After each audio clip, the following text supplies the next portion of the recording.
Dari pantauan drone, Otan menemukan keseruan di bawah sana, teman. Otan mau ikutan meluncur. Kok ada yang lompat-lompat sih? Om editor, coba kasih gambar lebih dekat dong.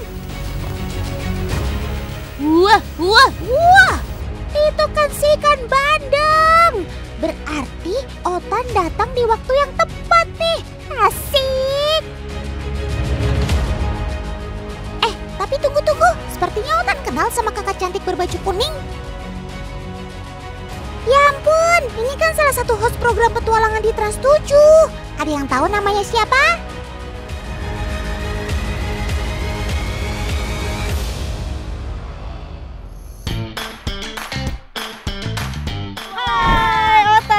Bener banget, hari ini Kak Salini bakal nemenin Kak Vena berpetualang di sini. Kita mau ngapain nih, Kak? Nah, kita mau panen bandeng sama warga-warga sekitar di sini. Pasti bakalan seru banget, udah gak sabar nih ya, Kak. Iya. Jadi tetap ikuti jejak saya, jejak si Otan.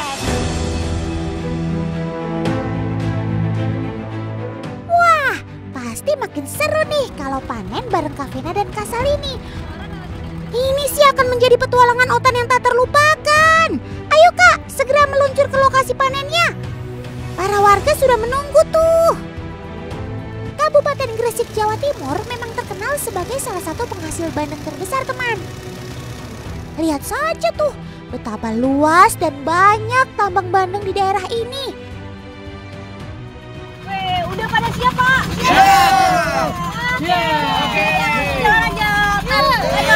Kita mau ke arah. Biasanya panen bandeng dilakukan saat air masih memenuhi tambak. Tapi kali ini cara panennya agak lain. Nih lihat aja, air di tambak benar-benar dikuras sampai habis. Wah, kalau begini sih nggak ada cerita lagi deh bakal ketabrak sama sobat Otan ini saat panen.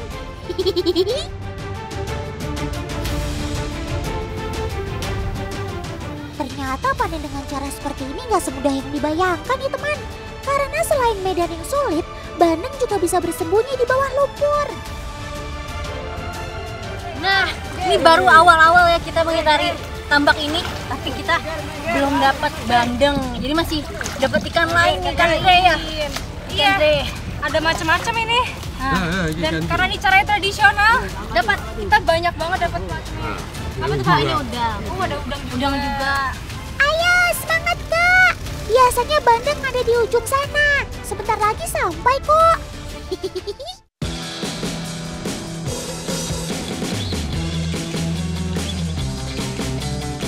Selain gesit, bandeng-bandeng ini terkenal memiliki lompatan yang luar biasa.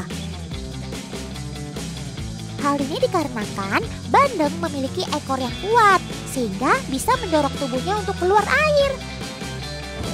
Selain itu, tubuhnya yang panjang seperti torpedo memudahkan mereka untuk bisa bergerak cepat di dalam air. Mantul! Dalam sekali bertelur, induk bandeng bisa mengeluarkan 3-4 juta telur loh. Banyak banget. Aku dapat yang besar nih. Ini kira-kira ukurannya 1 kilo isi 3 ekor. Agar lebih mudah mengumpulkan bandeng, kita tetap butuh jaring untuk menangkapnya teman. Tapi karena ini ada di lumpur, pasti akan jauh lebih sulit. Oh iya, ada yang tahu nggak sih kenapa jaring ini berisi di daunan? Jadi ini merupakan cara agar bisa menyapu bersih ikan yang ada di tambak ini. Kalau pakai di daunan, ikan-ikan kecil pasti akan ikut terjaring dan tidak bisa keluar.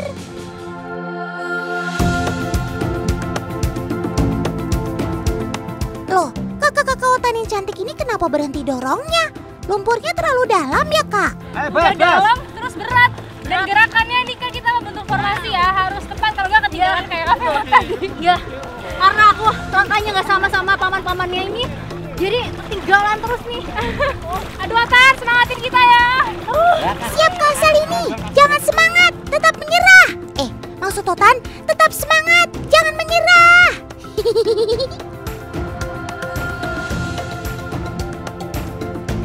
Setelah selesai dijaring, ternyata hasilnya banyak banget teman. Mantul. Nih Otan, lihat hasilnya, banyak banget nih. Ada ikan apa aja nih Kak? Jongkok. Yang pasti Bandeng. bandeng.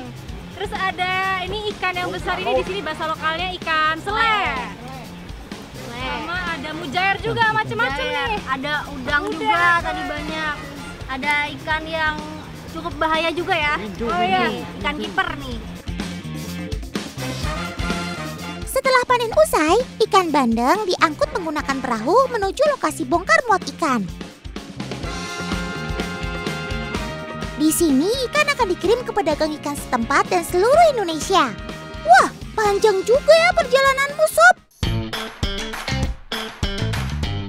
Ngomongin soal ikan bandeng, Sobat Otan yang satu ini merupakan salah satu ikan konsumsi yang cukup populer di Indonesia. Ikan bandeng bisa ditemukan di Samudra Hindia hingga Samudra Pasifik.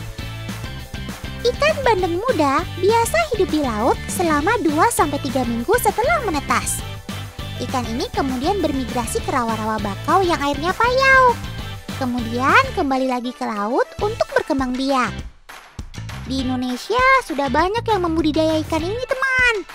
Setiap harinya selalu ada panenan ikan bandeng loh, teman.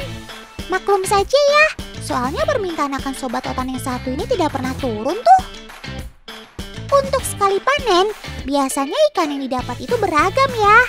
Mulai dari 2 sampai puluhan ton per tambak, tergantung luasnya. Untuk memanen ikan bandeng di tambak seluas ini dibutuhkan banyak tenaga. Ada yang bertugas membuka dan menutup pintu air, mengawasi jaring trol, menaikkan ikan ke atas perahu, menyortir ikan, dan juga menyisir ikan yang terjebak di dalam tambak. Semua ini dilakukan mereka secara gotong royong tuh. Cakep! Memang rasa kekeluargaan di sini cukup erat ya teman. Sehingga kalau ada pemilik tambak yang akan melakukan panen, pasti keluarga dan kerabat dekatnya akan ikut membantu. Kermaks, keren maksimal. Oh iya, budidaya bandeng di tambak ini masih menggunakan sistem tradisional dengan pasang surut air laut menjadi kuncinya. Bandeng tidak diberi makanan tambahan apapun atau bisa dibilang organik, sehingga mereka hanya makan lumut, plankton, dan juga makanan lainnya yang ada di dalam tambak. Dibutuhkan waktu kurang lebih 6 bulan sampai bandeng siap dipanen. Lihat, jumlah panen yang kita dapatkan hari ini lumayan banyak kan?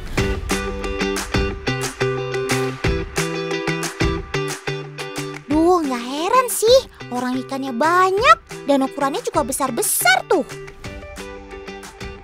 Orang yang menjaga di jaring trol aja dibuat kewalahan. Hati-hati ya paman, tetap jaga keselamatan.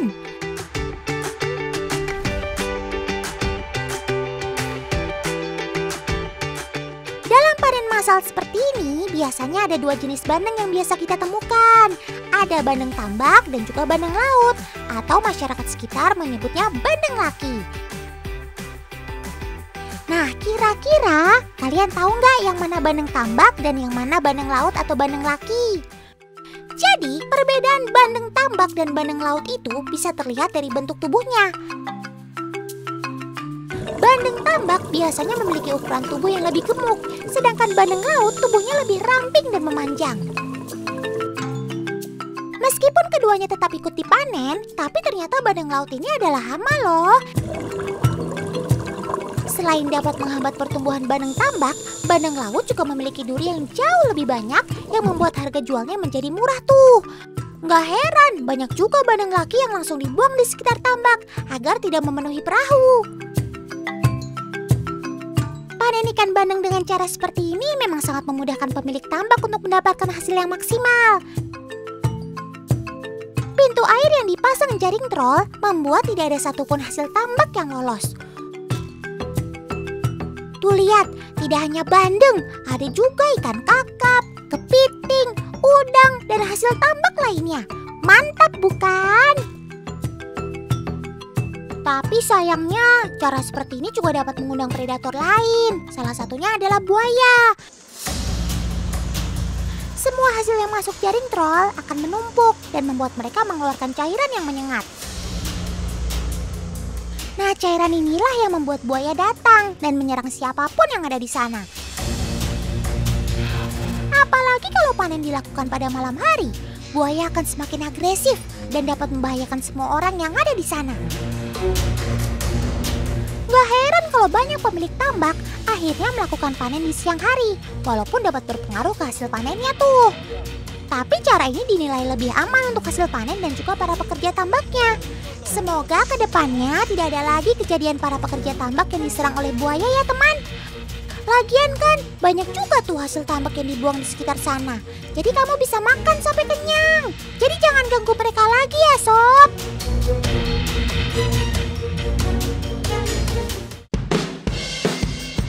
Selain buaya, ada juga nih sobat otan yang selalu datang ketika para pemilik tambak sedang panen. Ada burung kuntul dan juga si pecu ular Asia ini nih. Berbeda dengan burung kuntul, pecu ular Asia atau snakebird merupakan salah satu burung air yang pandai berenang dan menyelam. Tuh lihat aja, dia mampu menyelam dengan waktu yang cukup lama untuk mencari ikan. Dinamakan pecu ular Asia karena sobat otan ini memiliki leher yang panjang dan ramping menyerupai ular. Mereka biasa ditemukan di wilayah Asia Tenggara, salah satunya ya di Indonesia. Sayangnya pecu ular Asia ini sudah masuk dalam kategori hampir terancam punah tuh. Hal ini dikarenakan semakin sedikitnya lahan tempat mereka tinggal dan tingkat perburuannya yang tinggi. Untuk mengatasi masalah ini, pemerintah pun menerapkan sanksi yang tegas dengan pidana penjara paling sedikit 5 tahun dan uang sebesar 100 juta rupiah. Semoga saja pecu ular Asia tidak punah ya teman. Amin. Teman, selain jenis burung, di pinggiran tambak juga sering ditemukan sobat otan yang jumlahnya mencapai ribuan loh. Hayo, kira-kira siapa ya? Nah, ini dia teman, sobat otan si kepiting serdadu. Disebut kepiting serdadu atau kepiting prajurit karena memang jumlahnya yang banyak. Udah kayak ngajak perang. Si tuan prajurit ini mempunyai cara berjalan yang berbeda dengan kebanyakan kepiting pada umumnya. Kalau biasanya kepiting berjalan menyamping, tapi si serdadu ini justru berjalan ke depan. Persis seperti layaknya prajurit yang sedang berjalan. Keren kalian sob! Kepiting serdadu ini dengan kekuatan kakinya bisa menggali hingga sedalam 75 cm loh. Padahal ukuran prajurit cilik ini rata-rata hanya 3 cm.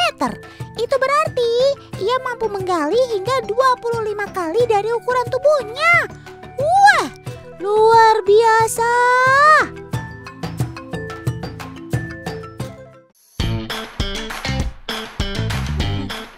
Teman, ayo kita lanjutkan petualangannya ya. Nah, itu dia Kak Feby. Tan. Nih, Kak Feby lagi panen biji kopi di daerah Cikolek. Nah, habis ini Tan, biji kopinya mau langsung dibawa ke tempat penggilingan. Mau tahu kan keseruannya seperti apa? Ikuti nih jejak Kak Feby di Jejak Si Otan. Bercanda deng, Tan. Ya udah Kak, langsung aja kita angkut hasil panen kopinya pakai motor jambrong ini. Oke, let's go!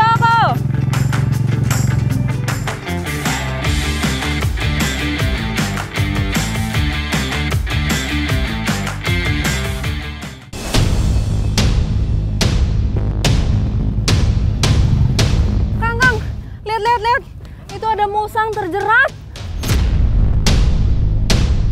Wah, si musang rupanya terjerat tali-tali di kebun teman. Kak Feby, hati-hati ya. Dia sepertinya udah mode menyerang tuh. Tenang sob, Kak Feby dan akangnya cuma mau bantuin kamu kok. Ekor. Digigit. Tai, sakit.